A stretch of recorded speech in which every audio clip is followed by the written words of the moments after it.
Welcome to the program. I'm Mark Imperial. This segment's being brought to you by booksgrowbusiness.com. It's the place where busy professionals get their books done and published to educate consumers, grow their businesses, and to leave a legacy.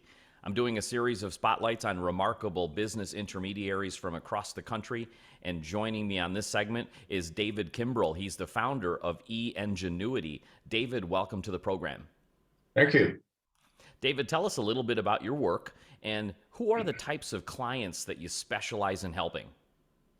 Well, we're a mergers and acquisitions transaction advisory firm. We're not a business broker. A lot of people get that mixed up. Business brokers tend to work with smaller companies, and we tend to work with larger companies. They're a little bit more complex, but basically we do two things. We either assist a client in packaging up their company to be matched with a good buyer to transition the company through either exit planning or for other reasons, or we are hired by buyers who would like us to find a certain type of company to acquire for their expansion. So basically, we're one of those odd companies that has two services only. So, David, for these folks, like, for example, somebody considering selling their business, they've been in the business in the trenches for years, thinking growth, growth, growth. Have they really gotten into the business with the end in mind? How well prepared are they? Tell me about them. Uh, I've been doing this. This year is my 40th year. So if that doesn't age me a little bit, nothing will. But in 40 years, I have seen two or three bad mistakes that sellers typically do. And it's not a criticism of the seller. There's no reason why they would know better because that's not their business. Mergers and acquisitions is not what they think about. They think about running their business. So when the time comes to transition the business, the mistakes that we see are primarily, there are three of them, but the primary one is they are not ready to be put on the market. They think they're ready to be put on the market. They think it's just whenever they say, yep, I'm ready, let's go. And it doesn't work that way. If they want to get the highest value and they want and the best terms and structure, they need to prepare the business for sale. Would you ever consider selling your house if it had broken windows and peeling paint and the grass not mowed? Got to fix that stuff. But you would just be amazed how that same logic does not transcend over into selling their business. And their business is normally much larger. It's the largest asset that a seller has, more than their house as a general rule. And so I can say literally, with no hesitation, I have yet to see a business that goes on the market. I'm not talking about the ones we represent, but just in general, I've never seen one that is really ready. There's always something that needs to be polished up. It could be just as small as just cleaning up the front office, or it could be as much as restructuring the entire financial presentation. We have a client right now, to give you an example. When they hired us, they're about a $40 million a year company. And I was amazed when they hired us, they gave us their financials, and the financials are just a mess. They've got the wrong expenses and the wrong categories, and as a result, it makes a horrible presentation. And so we're in the process now of restructuring that. So, and then there's everything in between. It's just like you want to polish your car up and get the mud off the tires before you sell it. You want to do the same thing with your company. So giving the transaction advisory firm, or if you're a smaller company, a business broker, the time to get things cleaned up and polished up, that will save you. Not only you will attract better buyers, more sophisticated buyers, and you will get a better price for the company in better terms as a general rule. This is, like you mentioned, broken windows, broken business. If they're not ready to sell that business, there must be like either a lack of information out there or some misinformation. What are some of the myths and misconceptions that business owners have in their minds that may sabotage their success in selling? Oh my goodness. Where do I begin? Probably one of the first ones is, oh, I can do that with my attorney. Or I talked to my CPA. Oh, he says we can do it on our own. Well, I always say, sure, I can go into complex litigation and not hire an attorney either. But I don't think I would do that. I'm going to spend the extra money to make sure it's done right. I can also build a house because I love woodworking. But I don't think it would turn out as well as if I hired a professional general contractor to build that house. And it's the same. It's the same in this. Selling a business is not like selling a house. It's much more complicated. There are many more moving parts.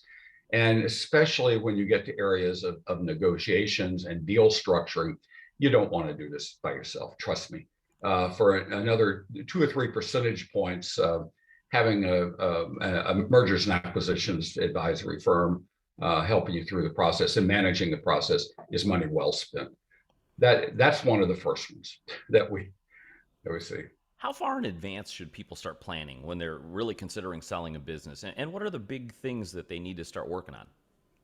Well, it depends. Obviously, it depends on the size. The larger businesses tend to, they know a little bit more about M&A because they've probably already been buying and selling businesses in the past. But smaller companies, typically, I see that they tend to wait till the 11th hour.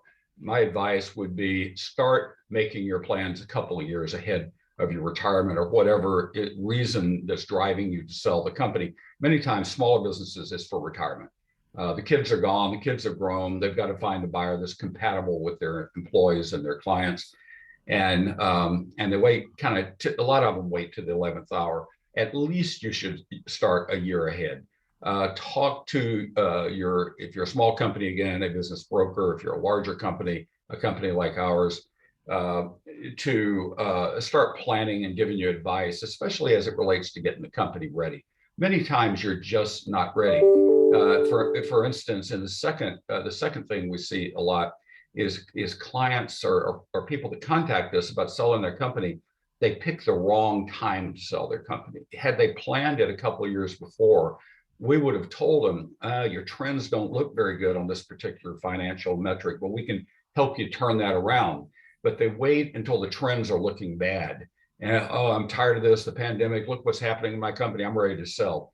You shouldn't do that. You should always, the timing of when to go to market is when trends are looking upward, where you can talk about the future and the growth coming out of the pandemic and not just the horrors of the pandemic. Great insight. David, what inspired you to get into mergers and acquisitions to begin with? Like, tell me a little bit about how you got started. Oh my God, I was a professional student. I ended up with 2 master's degrees, one in Soviet economics and one in chemistry and environmental sciences. And I started a small company right out of graduate school. And I didn't really realize that what I was in was mergers and acquisitions. We were buying little companies and putting them together to make a bigger company. And we ended up building a huge national company. And then we kept putting together more engineering companies and pharmaceutical companies by multi-company acquisitions.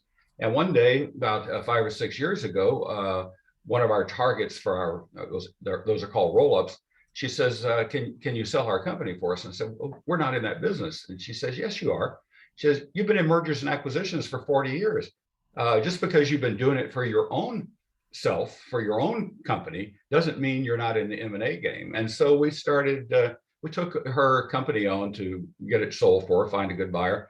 And then word got out and we started doing it for buy side and then for sell side. And here we are today with, we've got about 10, 11 branch operations, and our headquarters is here in Lawrence, Kansas, and we're doing very well. Our clients like us, and we really look forward to waking up in the morning, helping sellers find good buyers and help buyers find good acquisitions.